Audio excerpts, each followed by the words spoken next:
Good morning, YouTube. Welcome to the Reptile Barn. There's something I've been thinking a lot about. Comes up all the time as a reptile breeder. I'll get people asking me what, in my opinion, is a good starter reptile, a good beginner reptile. And some of these people come to me frustrated because the most frequent answer they get from experienced reptile keepers is, "Oh, there's no such thing. There's no such thing. Every single reptile is gonna have its challenges. There's no such thing as a starter reptile." Not everyone is saying that to them, but a lot of people say that. So I want to talk about why is there this kind of maybe emotional backlash from reptile long-term hobbyists, and is there any merit to the idea of a starter reptile? I've talked about this before, but I'm bringing it up again because my take on it has changed a little bit. So I'm kind of updating what I've maybe said before. So first, why does it frustrate longer-term reptile keepers when a newcomer to the hobby is asking about starter reptiles? I think the number one thing is that it sometimes sounds like, I don't think this is actually the case, by the way, but it sometimes sounds like this person is almost like planning to practice with a starter reptile, get rid of it, and then get the actual one that they want. I don't think this is the case. I don't think there's very many people out there that are that cold about it. I hope not, right? But it sometimes comes off that way. You know, you typically, if you were filthy rich, you wouldn't get your kid a Ferrari for their first car when they don't have a lot of experience driving. It's kind of intuitive to maybe get them a less potent and less expensive car for their first car, with the expectation that once they have some experience and they've shown that they're responsible, then they can handle a nicer car that you can afford. But with live animals, we really resent that. You know, we don't want to hear that you're about to buy our leopard gecko, our ball python, our corn snake to practice, and then once you're more comfortable with reptiles, then you're going to get the actual one that you want. That is scary to a breeder or a responsible keeper, to hear something that sounds as if this starter reptile could at some point be tossed aside. You know, dropped at a rescue, sold for $5 on Craigslist, whatever. We don't typically want to hear that. And then two, the other thing that I think, and that I have heard a lot of reptile people talk about, is this idea that if you don't already have a specific reptile in mind, then you clearly haven't done enough research, you haven't thought about it enough, and you don't have enough passion, I guess, for the animal itself. You're just treating it as something cool to be a flex or something. I don't know. But there's this real sentiment that you should just have the animal that you want. And I have talked about that a lot. And I still hold to that in some degree. If your dream animal is a water monitor, an Asian water monitor, I do not believe that you should go out and grab a bearded dragon to keep for a year before you get your Asian water monitor. I don't believe that you should do that. Because I just feel like adults are smart enough and capable enough of taking care of a really advanced animal if they have done their research properly. If there's any possible way to get a little bit of hands-on experience, if there's anyone near enough that you could drive to who has a water monitor that you could see in the flesh, see and feel how big they are, how does feeding work, you'd be shocked at how many random strangers who are reptile nerds would love to be like, "You're interested in Asian? I have an Asian water monitor. His name is Bill, and you can come over anytime." And you would be shocked at how excited some reptile people would be, and I say some, obviously, this is why we ask first, to introduce you to this species that they clearly love and that you are also highly interested in. Even if you can't get the hands-on experience like first, I still think it's perfectly fine and acceptable to have your first reptile be more difficult. If you have really dedicated the time, the preparation, you know exactly how the enclosure is going to be because you already have it. You've tested all the parameters. It's escape proof. Your temperature is perfect. Your basking site is perfect. Your UV, your humidity, your photo period, the substrate, the hiding spaces, the availability of water. You've really dialed in and you are confident that you are ready to go. You know you have a really reliable source of feeders. If all of that is the case, I don't think you need a starter reptile. Okay? I hold to what I've said before in that way. However, if you are just nervous about your very first reptile being something that maybe it's an anaconda, and you're like, I just can't stomach having my very first experience owning a snake, something that's going to get that humongous. I really do want one, but I'd love to own a snake first, like a ball python or one of the smaller boas or a king snake or something, so that I can get used to a lot of the. I know all snakes are different, but there's still a lot of things that are going to be relevant across the snake world, and you just want to know how it feels to hold them, what it's like to feed them, etc. Well, in that case, if you go out and you get a ball python that you're excited about, it's not the dream animal, but it's still a snake that you're going to take great care of. You have no intentions of abandoning it later on. It's still going to be your pet forever. But you'd like to start with that before you jump into the one you were most excited about.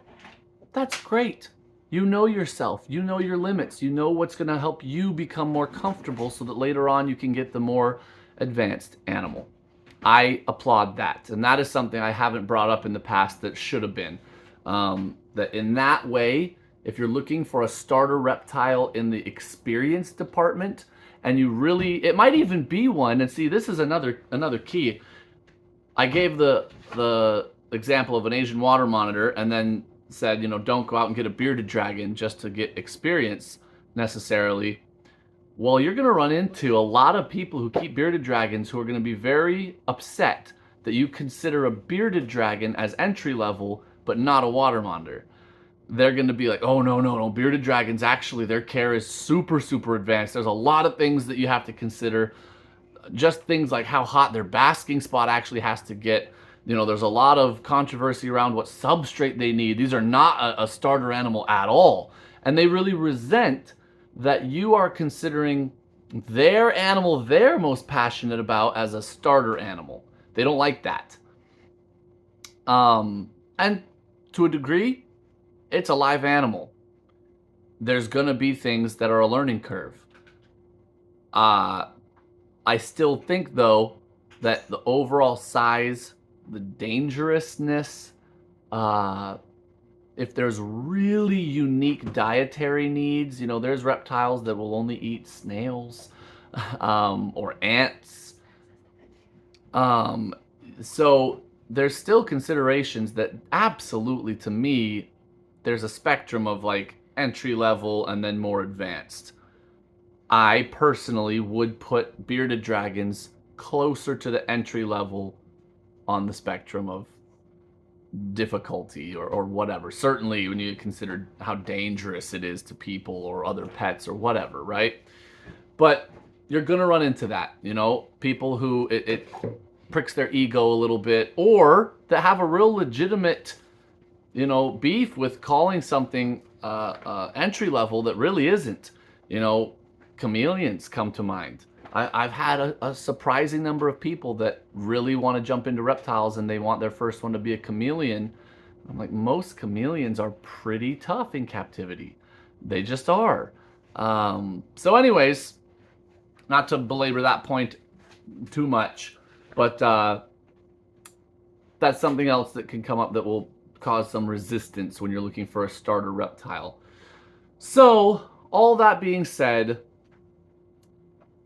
at the end of the day, it is your decision. You're the one buying the animal and hopefully taking care of it for the rest of its life, and really hopefully taking good, proper care of it for the rest of its life. So, what are some reptiles that you could get and be more confident that as your first time reptile, you're going to have an easier time keeping it safe and healthy, and that you yourself and your family are also going to be safe and healthy? I'm a huge proponent of ball pythons. I got no ego about it. This is a starter animal. Does not mean easy, but compared to a whole bunch of other snakes out there that you could get as a pet, I consider them easier to take care of than most. Just things like their natural geographic range is pretty large and stretches across multiple biomes, which means that they are a little bit more tolerant of temperature fluctuations, humidity fluctuations, different types of substrate, etc.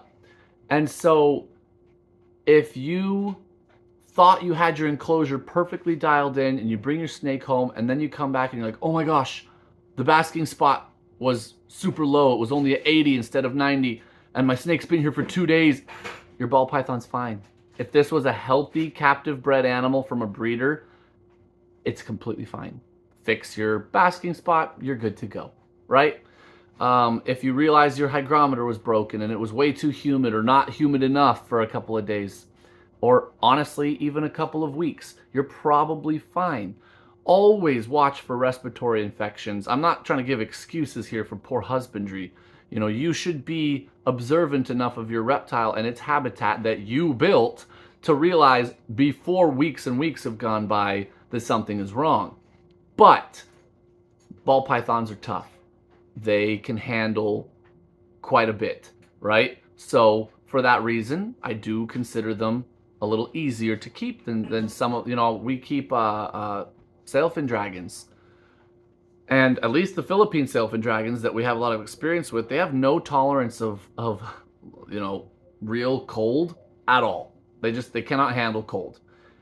So in that way, they're definitely more difficult. They have to eat pretty much every day or several times a week, or these guys don't. There's just things that make them more difficult to keep than a ball python.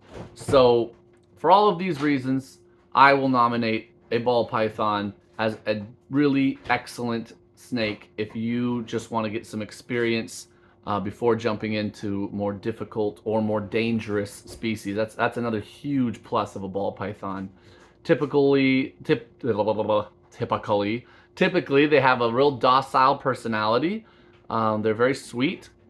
They are slow moving, so they're very easy to handle. I just made her twitch, of course. And they, even if they were to bite, which they can, they're not going to damage you. You're not going to need stitches.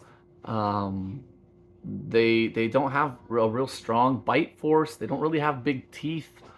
It's just not a threatening animal. And this is a full-grown female, and it's not a really big animal either. So, yeah, ball pythons. And I could give you others, but I don't want to talk about other starter animals that I don't keep. You know, I don't want to talk about leopard geckos. I don't have leopard geckos. I've heard that they're tough. I've heard that they're a great, you know, starter lizard, but I can't promise you from my experience that I actually agree with all that. I hope it's true because it's said a lot, and they are beautiful animals. But so I'm not going to talk about other species unless it's something that I keep. Yeah, ball pythons, crested geckos, I think are fantastic. So if that's the sort of thing that you're looking for and you totally intend on loving and keeping that animal for its whole life, even if it's not the one you're most passionate about, I now think that that is okay and that you can totally have a starter reptile if that is your mentality. And that is all, guys. I hope that that was informative. Anyone who has other thoughts on this, even if you disagree with me, I would love to hear it in the comments. I try and always respond. Mosquito buzzing around. Be polite, I guess, and then I'll be polite back. that is all. Thank you guys so much for watching. Until next time, we are the Reptile Barn.